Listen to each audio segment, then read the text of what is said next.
وہ وہاں اپنے جو کوئی اپنی آبزرویشن، اپنی سٹیٹمنٹس، اپنا غم و غصہ کسی نہ کسی جگہ پہ وہ ریفلیکٹ ضرور کرتے. ضمیر فاقی صاحب ابھی میر عثمان پرکانی صاحب جس طرح بتا رہے تھے پی بی 45 حلقے میں دوسری بار، چونکہ دیکھیں وہاں کی عوام تھی وہ چاہتی تھی انہی کو منتخب کرنا، پہلی بار کیا پھر سے کیا، لیکن پہلے بھی فارم 47 پہ ہارے پھر فارم 47 پہ ہار گئے. کیا سمجھتے ہیں آپ سر؟ بہت شکریہ. مطلب اس ایشو کے اوپر جتنا کمپریہنسو تجزیہ اپنا باقر صاحب نے کیا ہے، میرا خیال ہے اس کے اوپر مزید صرف یہی بات کی جا سکتی ہے کہ ہم ابھی تک اپنے اداروں کو مضبوط نہیں کر سکے، اپنے سسٹم کو مضبوط نہیں کر سکے، ہم اپنے ووٹر کو اعتماد نہیں دے سکے، اور شاید کہیں نہ کہیں کسی نہ کسی جگہ پہ ہماری جو مقتدرہ ہے وہ کسی بھی شکل میں ہے، وہ پولیٹیکل ایلیٹ، حکومتی شخصیات ہوں یا کوئی اور ہوں، وہ کہیں نہ کہیں کسی نہ کسی جگہ پہ شاید لگتا ہی ہے کہ خوفزدہ ہیں کہ پتہ نہیں کیا ہو جائے گا، کسی ایک کے آنے سے کیا ہو جانا یا 10 کے آنے سے کیا ہونا. آپ کا پارلیمنٹ ساورن ہے تو پھر آپ لوگوں کی بھی عزت ہے. تو اگر نہیں ہے تو پھر فارم 47 ہو یا فارم 45 ہو، اس سے کیا فرق پڑتا ہے؟ دیکھنا تو یہ کہ لوگوں کے دلوں میں آپ کی کیا اہمیت اور عزت بڑھ رہی ہے. میں تھوڑا سا مطلب اگر آپ اجازت دیں تو ہم تھوڑا سا جو پہلے ایک ٹاپک تھا اس کے اوپر میں ایک آدھے منٹ کی بات کرنا چاہ رہا تھا، وہ جو ہوئی تھی نیٹ کے اوپر. آپ نے بات کی تھی کہ ہمارا مطلب دشمن ملک. بات یہ کہ اس وقت جو دشمنی ہے وہ صرف ہم خود اپنے ساتھ کر رہے ہیں. ہمارا کوئی پوری دنیا میں دشمن ملک نہیں ہے، یہ میں لکھ کر دینے کے لیے تیار ہوں. ہماری جو دشمنی ہے یا ہمارا جو کوئی دشمن ملک کوئی یا کوئی چیز ہو سکتی ہے، یہاں بیٹھے مافیاز ہیں، وہ ایک تو ہمارے ملک کے اپنے لوگ ہیں، دوسرا ہماری جو معاشی صورتحال ہے. آپ 1 ارب ڈالر کے لیے جو ہے نا ہر ملک میں جا کے ہاتھ پھیلا رہے ہیں. آپ 8 سے 10 ارب ڈالر جو ہے سالانہ جو ہے یہ آئی ٹی سے کما سکتے ہیں. آپ نے یہ جو فائر وال اور اس طرح کی جتنی بھی ایکسرسائز کی ہیں اس سے 3-3.5 ارب ڈالر کا آپ نے نقصان کیا، اور ڈیلی کی تعداد میں کر رہے ہیں. ڈیلی سر وہ کہتے ہیں انٹرنیٹ کی سپیڈ سلو ڈاؤن ہو جائے تو $1 ملین پر آور لاس ہے، اور $1 ملین. سر آپ کے پاس اس وقت 64% یوتھ ہے جس میں سے 50% لوگ جو ہیں وہ اب ٹیکنالوجی کو سمجھنا شروع ہو گئے. بالکل، اور ان کا اب رجحان ہی آئی ٹی کی طرف، آئی ٹی سیکٹر کی طرف ہے. ایسے میں انٹرنیٹ نہیں ملے گا تو کہاں جائیں گے؟ آپ ان کو پازیٹیو لائیں، ان کو کام کرنے دیں. ایک طرف ہماری بی بی مریم نواز جو ہے وہ آئی ٹی ہب یا آئی ٹی سٹی بنانے جا رہی ہیں، لیکن یہ ساری سٹی کیسے چلے گی؟ آئی ٹی سٹی میں بھی انٹرنیٹ آئے گا، اگر انٹرنیٹ ہوگا. دوسری بات یہ ہے کہ اب میرا خیال ہے کہ ان لوگوں کو ان چیزوں سے تھوڑا سا رجوع کرنا چاہیے. آئندہ آنے والے چند سالوں میں، مطلب دنیا میں تو یہ اگلے شاید 6 مہینے یا سال میں ہو جائے، پاکستان میں 2-4 سال کے بعد ہوگا. یہ انٹرنیٹ آپ کے ہاتھ سے نکل جائے گا. اب یہ سیٹلائٹ اور اوپر فضاؤں ہواؤں سے آپ کے پاس ایک یہ فون ہونا چاہیے، آپ کو ملے گا، اور اس سے زیادہ وہ تیز رفتار ہوگی. اس وقت آپ کیا کریں گے؟ تو آج ہی اپنے معاملات کو جو ہے انہیں چاہیے کہ بہتر کریں. آپ کا نیبرنگ کنٹری جتنی بھی ہے وہ یہ ان کی بہت بڑی انڈسٹری بن چکی ہے، اور اس سے وہ پیسے کما رہے ہیں. بالکل کما رہے ہیں. اور پاکستان کو بھی چاہیے کہ بڑا تیزی سے اور یہاں پہ نعرے اور دعوے کرنے کی بجائے آئی ٹی سٹیز بنانے کی بجائے انٹرنیٹ کی سپیڈ کو ٹھیک کریں. آپ کو آئی ٹی سٹی بنانے کی ضرورت نہیں پڑے گی، لوگ خود بنا لیں گے، لوگ خود سے کما کے بنا لیں گے. دیکھیں 3 چیزیں ہماری توانائی میں کیا یوز ہوتا ہے جناب. ایک پیٹرول جس سے ہماری گاڑی چلتی ہے، ایک ہماری جو اس وقت انٹرنیٹ ہے جس سے ہم دنیا بھر کے ساتھ رابطے میں ہیں، تیسری ہمارے جو بجلی ہے جس سے ہمارے گھر اور ہماری انڈسٹری چلتی ہے. ان تینوں کو اگر زیرو پہ نہیں لا سکتے تو کم سے کم اس کو 50% نیچے لے آئیں. آقا باقر صاحب کیا سمجھتے ہیں آپ سر؟ انٹرنیٹ کی سپیڈ، انٹرنیٹ کا مسئلہ ہے، آپ میں ہم سب پریشان ہیں. انٹرنیٹ اس دور میں رہتے ہوئے جبکہ سپیڈ کو 5G سے 6G پہ جانے کی دنیا سوچ رہی ہے، ہم لوگ تو 2G پہ آئے بیٹھے ہیں، اور مطلب 2G بھی رو کے ملتا ہے. آخر کیا ہو رہا ہے یہاں پہ سر؟ دیکھیں یہ ایک بہت اہم فاقی صاحب نے بہت ایک اہم نقطہ جو ہے وہ اٹھایا ہے. بنیادی طور پہ اب آپ یہ دیکھیں کہ ابھی پیچھے تھوڑا عرصہ پہلے کچھ لیجسلیشنز ہوئی ہیں جی، جس کے اوپر بڑا اٹیک یہ سمجھا جا رہا تھا کہ شاید سب سے بڑا اٹیک جو وہ جرنلسٹ یا میس کمیونیکیشن یا اس کے اوپر ہے. ٹھیک. اور کچھ چیزوں کو کسی نام کے اوپر کنٹرول کرنے کی کوشش کی جا رہی ہے. انفارمیشن جو ہے، رائٹ ٹو انفارمیشن، بنیادی طور پہ article 19A of the constitution of Pakistan, it is fundamental right of every citizen of Pakistan. اب آپ جب ایک بات کرتے ہیں، چلیں ہم ایک طرف رکھ لیتے ہیں کہ انٹرنیٹ کی جو ایلمنٹس ہیں اس کو ایک طرف رکھ لیں، لیکن اس نے ریولوشنرائز کتنا کیا آپ کے سسٹم کو، اس کو دیکھ لیں. ٹھیک. آپ صرف یہ بات نہیں ہے کہ اس کے اوپر آپ وہ اس کا کسی کا گلا دبا رہے ہیں سو دیٹ مطلب کوئی نہ سر اٹھا کے چلے، چلی ہے رسم کے کوئی نہ سر اٹھا کے چلے۔ اب جب اگر آپ اس طرح سے بات کرتے ہیں، آپ فنڈامنٹل رائٹس کے اوپر ضرور کریں، یہ بات ٹھیک ہے کہ میری چھڑی وہاں تک گھومنی چاہیے جہاں تک آپ کی ناک شروع نہ ہو، لیکن بھائی یہ تو دیکھو کہ آپ تو میری چھڑی کو وہیں پہ گم کر رہے ہیں۔ اب یہاں تک جو ہے مطلب اٹ بیکیم اے موکری کہ کسی ایک لیڈر، پولیٹیکل لیڈر کے نام پہ کہا گیا کہ سمندر میں وہ جو وائرز ہوتی ہیں جو ہمارے پاس انٹرنیٹ لے کے آتی ہیں وہ شارک کاٹ اس کو شارک کاٹ لیتی ہیں۔ مطلب اس سے بڑی کسی سوسائٹی کے اوپر کیا المیہ ہو سکتا ہے؟ سر کچھ میم بنی ہوئی ہے، شارک نے بھی آگے معافی مانگی، میرا کوئی کام ایسا نہیں ہے جو کہ تنہا نے آپ کی طرح ہو سکتا ہے لیجسلیشن وہاں پہ پہنچ گئی ہو، اس کو بھی اریسٹ کر، بٹ سنجیدہ اگر ہم بات کریں اکراس دا بارڈر، آپ کو وہاں ان کے سسٹم دیکھ لیں، آپ ان کی ایجوکیشن دیکھ لیں، آپ ان کی اکانومی دیکھ لیں، آپ ان کے پولیٹیکل سسٹمز کو دیکھ لیں، کیوں what so ever it is, آپ کے 5 سال جو ہے یہ سب کو پتہ ہے کہ once he is there کوئی ڈیریلمنٹ نہیں ہوگی، کوئی انٹرونشن نہیں ہوگی، لیٹ them do it۔ اور آپ نے انڈین میڈیا جو ہے خاص طور پہ ان کی جو فلم انڈسٹری ہے، آپ اس پہ دیکھیں کہ کس طرح سے کویسچن اٹھتے ہیں، ٹھیک، اور کس طرح سے اس کو ہٹ کیا جاتا ہے اس سسٹم کو، ادھر اٹھا ہی لیا جاتا۔ آپ کے 3 سسٹم جو ہیں، آپ سب سے پہلے آپ کا جو پارلیمنٹ ہے، پارلیمنٹ کہتا ہے کہ supremacy of parliament, supremacy of parliament میں آپ کیا کرتے ہیں 26ویں آئینی ترمیم لے کے آتے ہیں، آپ کہتے ہیں سپریمیسی آف بھائی in the name of supremacy of parliament, یعنی بالادستی کے لیے آپ ہر اس چیز کے اوپر کٹ لگا رہے ہیں۔ میں تو ایز اے کامن سٹیزن آپ کو فرسٹریشن ہوتی ہے، ایک ہم سمجھتے ہیں کہ کوئی بھی جو ہیلدی کمپٹیشن ہے اس کے تحت لوگ جو ہیں اداروں میں آئیں، ٹھیک، آپ مجھے بتائیں 9.5 لاکھ روپیہ آپ نے جو ہے 8.5 لاکھ روپیہ آپ نے سیلریز بڑھا دی ہیں، دیکھیں آپ کو لوگوں کا نظر نہیں 800-900% سیلریاں بڑھا دی ہیں، کیونکہ غریب کے لیے دل میں بڑا درد جاگا مریم نواز صاحبہ کے، تو انہوں نے اپنے ایم پی ایس کی تنخواہیں بڑھا دی۔ بھائی یا تو یہ ہونا وہ باہر آ کے خوشیاں منائیں، انہوں نے کہا میری 9.5، ان کو وہ اندر سے ہنس رہے ہوتے ہیں کہ یہ تنخواہ تو ہم نے کبھی استعمال ہی نہیں کی، کیونکہ پیسے تو ادھر ادھر سے کما لیتے ہیں، تو پھر کیا کریں؟ اب اس سے بڑی جو بات آپ پارلیمنٹ کی میں بات کرتا ہوں، آپ اس میں سسٹم میں دیکھ لیں، جی آپ مجھے بتائیں کیپیبل لوگ کیپیبل آر دے وانٹیڈ، اگر وہ چاہیں بھی عوام لے کے بھی آنا چاہیں تو کیا وہ آ سکتے ہیں؟ نمبر 1۔ آپ دوسری بات دیکھ لیں، آپ کا ایگزیکٹو ہے، وہاں پہ چلو کسی حد تک میں سمجھتا ہوں کہ آپ کے پبلک سروس کمیشنز ہیں جو وہاں پہ کافی حد تک جو ہے وہ وہاں پہ ٹھیک رہتا ہے کہ آپ کو اس میں اس طرح سے انٹرونشن نہیں ملتی ہے، سسٹم چلتے ہیں، لیکن بیوروکریسی وہاں پہ آ کے ایگزیکٹو میں جب اس طرح سے موو کرتی ہے وہ سب کے سامنے ہے۔ سب سے بڑی بات یہ ہے کہ آپ کے جو 3-4 کسی بھی دستور جو ہے، جو بین الاقوامی دستور ہے، اس کے اندر 3-4 پوائنٹس بڑے اہم ہوتے ہیں۔ Number 1 independence of judiciary, number 2 fundamental rights, number 3 check and balance. آپ مجھے بتائیں کہ اس کے اندر آپ کے پاس کون سی چیز موجود ہے؟ اب اگر جوڈیشری کی بات کر لیں، بھائی اگر بہت سارے آپ سسٹم وہاں پہ دیکھیں، آپ کچھ ایسے لوگوں کو بھرتی کرتے ہیں جو ججز ہیں، جو ہمارے جو سول ججز ہیں یا لوور جوڈیشری ہے، آپ اس کو کرتے ہیں تو 100 طرح کے ایگزام ہوتے ہیں، ٹھیک ہے۔ اب آپ جہاں پہ آپ کی ضرورت ہے، آپ کی کانسٹیٹیوشنل کورٹس کی جہاں پہ انڈیپینڈنٹ لوگوں کی ضرورت ہے، وہاں پہ آپ کیوں کرتے ہیں؟ پتہ چلتا ہے کہ اس چیمبر کے اندر اس جگہ پہ لوگوں کی وہاں سے تو نامینیشنز آ رہی ہوتی ہیں، لوگ وہاں پہ مجبور ہو جاتے ہیں۔ مجھے بتائیں کہ کیپیبلٹی آپ کو کہاں سے ملے گی، انڈیپینڈنس آپ کو کہاں پہ ملے گی؟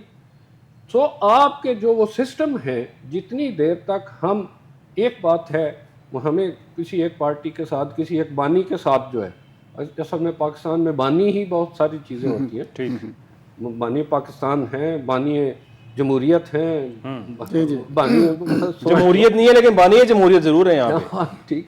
اب مجھے یہ بتائیں، چلیں ایک حد تک بات یہ ہے کہ بانی پی ٹی آئی جو ہے ان کا ایک بہت حد تک ایک پوائنٹ آف ویو جو ہے وہ اسٹرانگ تھا کہ let's have strong institutions, right, وہ اسٹرانگ انسٹیٹیوشنز ہوں گے تبھی وہ اکاؤنٹیبل ہوں گے، تبھی اکاؤنٹیبل ہوں گے، اور اکاؤنٹیبلٹی بہت ضروری ہے اس ملک کے اندر، یہی سب سے بڑا مسئلہ ہے کہ یہاں پہ نہ کوئی پولیٹیشین، نہ کوئی بیوروکریٹ، نہ کوئی سرکاری ملازم